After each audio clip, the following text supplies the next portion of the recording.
ছাত্র জনতার গণ অভ্যুত্থান দিবস হিসেবে এখন থেকে 5 আগস্ট সরকারি ছুটি পালন করা হবে বলে জানিয়েছেন সংস্কৃতি বিষয়ক উপদেষ্টা মোস্তফা সরওয়ার ফারুকী। আজ ফরেন সার্ভিস একাডেমিতে এক সংবাদ সম্মেলনে তিনি এই কথা জানান। মোস্তফা সরওয়ার ফারুকী বলেন, জুলাই গণ অভ্যুত্থান ঘিরে আগামী 1 জুলাই থেকে কর্মসূচি পালন শুরু হবে, চলবে 5 আগস্ট পর্যন্ত।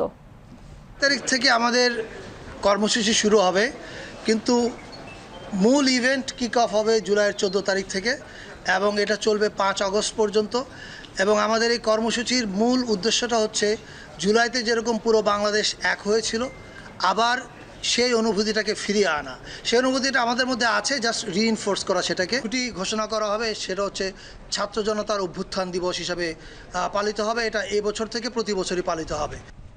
সাংবাদিকদের ব্রিফিংকালে প্রধান উপদেষ্টার প্রেস সচিব শফিকুল আলম বলেন, বেতার টিভির স্বায়ত্তশাসন নিয়ে শিক্ষা উপদেষ্টা প্রফেসর সিআর আবরারের নেতৃত্বে একটি কমিটি গঠন করা হয়েছে। কমিটি ইতিপূর্বে কিভাবে টেলিভিশনের লাইসেন্স দেওয়া হয়েছে সেটা রিভিউ করবে এবং ভবিষ্যতে লাইসেন্স দেওয়ার ক্ষেত্রে কী ধরনের নীতিমালা হওয়া প্রয়োজন তা ঠিক করবে। কমিটির নেতৃত্ব দিবেন সিআর আবরার।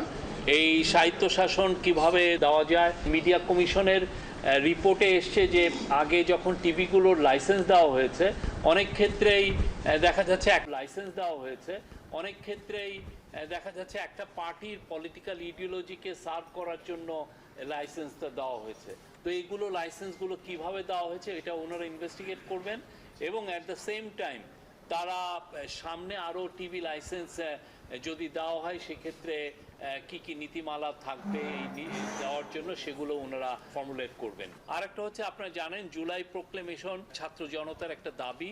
তো জুলাই প্রোক্লেমেশনটা যাতে 5 আগস্টের আগে এটা দেওয়া যায় সেই জন্য একটা কমিটি করা হয়েছে। এই কমিটির নেতৃত্ব দিবেন হচ্ছে ডক্টর ওয়াহিদুদ্দিন মাহমুদ, আমাদের প্ল্যানিং অ্যাডভাইজার।